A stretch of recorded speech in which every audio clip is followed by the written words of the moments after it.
Hello guys, അപ്പോൾ ഇന്നൊരു ചെറിയൊരു പെരുന്നാൾ ബ്ലോഗാണ്. അപ്പോൾ ഞങ്ങളുടെ ഇടവകയിൽ രാജപുരം ഇടവകയിൽ പെരുന്നാളാണ്. അതിന് ഞങ്ങളെല്ലാവരും കൂടെ പോവുകയാണ്. അപ്പം ലൈറ്റിങ് കാര്യങ്ങളൊക്കെ വൈകുന്നേരം ലൈറ്റിങ് കാര്യങ്ങളും സെറ്റപ്പായിട്ടുണ്ട്. അപ്പോൾ ഞങ്ങൾ ലേറ്റായിട്ട് വന്നതുകൊണ്ട് കറക്റ്റ് പ്രദക്ഷിണം ഞങ്ങൾക്ക് കൂടാൻ പറ്റില്ല. പ്രദക്ഷിണം പള്ളിയിലേക്ക് കയറുന്നതുകൊണ്ടാണ്, അതായത് ടൗണിൽ നിന്ന് പ്രദക്ഷിണം പള്ളിയിലേക്ക് പോവുകയാണ്. അപ്പോൾ ഞങ്ങളവിടെ വെയിറ്റ് ചെയ്ത് നിൽക്കുകയാണ്. അപ്പോൾ പടക്കമൊക്കെ പൊട്ടുന്നുണ്ട്. അതിന് ഞങ്ങൾ കണ്ട് അവിടെ പ്രദക്ഷിണം പള്ളിയിലേക്ക് കയറുന്ന ഭാഗത്ത് ഞങ്ങൾ വെയിറ്റ് ചെയ്തിരിക്കണം.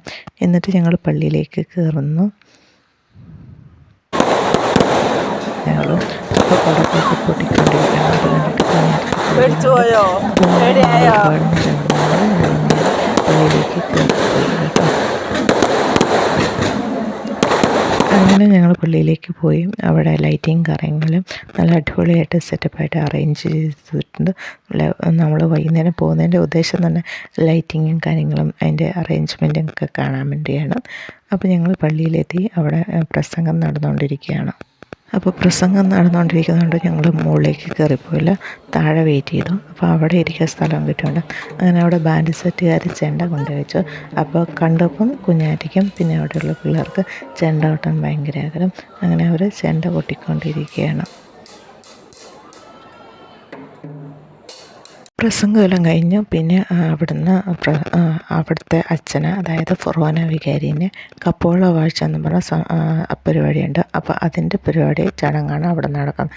ചെണ്ടകൊട്ടും ശിങ്കാരിമേളമൊക്കെയായിട്ട് അച്ഛനെ ആനയിച്ചുകൊണ്ട് ഇവിടെ പള്ളിമുറിയിലേക്ക് കൊണ്ടുപോകുന്ന കാഴ്ചയാണ് കാണുന്നത്. ഇതെന്ന് പറഞ്ഞാൽ എല്ലാ ഫൊറോനകളിലും കാണപ്പെടുന്ന ഒരു സംഭവമാണ്. കപ്പോള വാഴ്ചയ്ക്ക് ശേഷം അത് കഴിഞ്ഞ് അവിടെ വെടിക്കെട്ട് പ്രകടനം ഉണ്ടായിരുന്നു. 2 ലക്ഷത്തോളം ആൾക്കാരുടെ വെടിക്കെട്ട് പ്രകടനം പറയണ്ടല്ലോ. അങ്ങനെയായിരുന്നു, അടിപൊളി ആയിരുന്നു. ഞങ്ങൾ കുറേ നേരം കണ്ടിരുന്നു. കഴിയുന്നതും വരെ ഞങ്ങൾ കണ്ടിട്ടുണ്ടായിരുന്നു. എന്നിട്ട് പിന്നെ കുഞ്ഞാറ്റിക്ക് കരയാൻ തുടങ്ങി. കുഞ്ഞാറ്റിക്കും പിള്ളേരെല്ലാം വീട്ടിൽ നിന്നൊക്കെ കരയാൻ തുടങ്ങി. ഇതൊന്നും ഞങ്ങൾ കുറച്ച് താഴോട്ട് ഇറങ്ങിപ്പോകുന്നു. പള്ളിയുടെ ആ ഭാഗത്ത് നിന്ന് ഞങ്ങൾ പൊട്ടിക്കുന്നത് അതുകൊണ്ട് ആർക്കും ഒരു അപകടം പറ്റിയില്ല. അതുകൊണ്ട് ഞങ്ങൾ പിന്നെ ഒന്നും പറ്റില്ല. അവൾ കരയാൻ തുടങ്ങിയിട്ട് പിന്നെ ഞങ്ങൾ കുറച്ച് നേരം അവിടെ കണ്ടിട്ട് നേരെ താഴോട്ട് പോകുന്നു.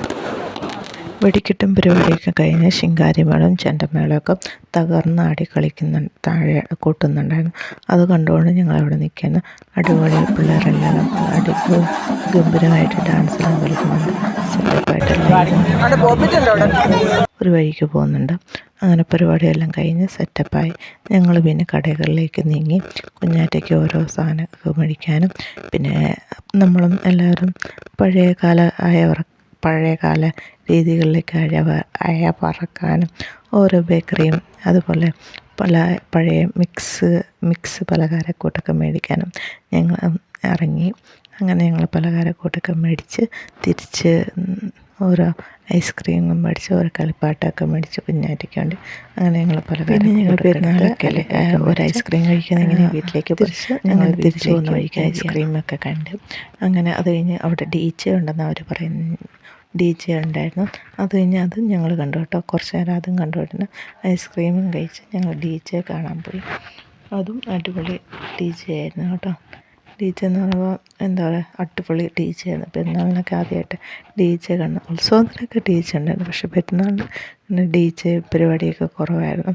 ആദ്യമായിട്ട് അങ്ങനെ DJ കാണുന്നത്. അങ്ങനെ ഞങ്ങൾ പെരുന്നാളും അതിഗംഭീരമായി ഞങ്ങൾ കഴിഞ്ഞ് തിരിച്ച് വീട്ടിലേക്ക് പോവുകയാണ്.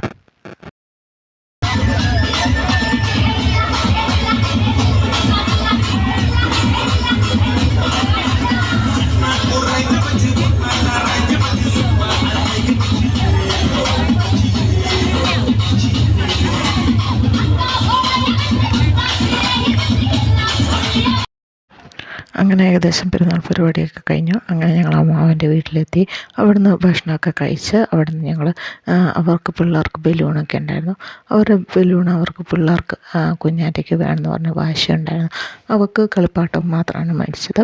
അങ്ങനെ ഞങ്ങൾ തിരിച്ച് അവിടുന്ന് ഭക്ഷണമൊക്കെ കഴിച്ച് തിരിച്ച് വീട്ടിലേക്ക് പോവുകയാണ് ഗൈസ്. അപ്പം ഇത്രയേ ഉള്ളൂ. അപ്പോൾ ഇഷ്ടപ്പെട്ടാൽ ലൈക്ക് ചെയ്യുക, സബ്സ്ക്രൈബ് ചെയ്യുക. Bye, tata, by.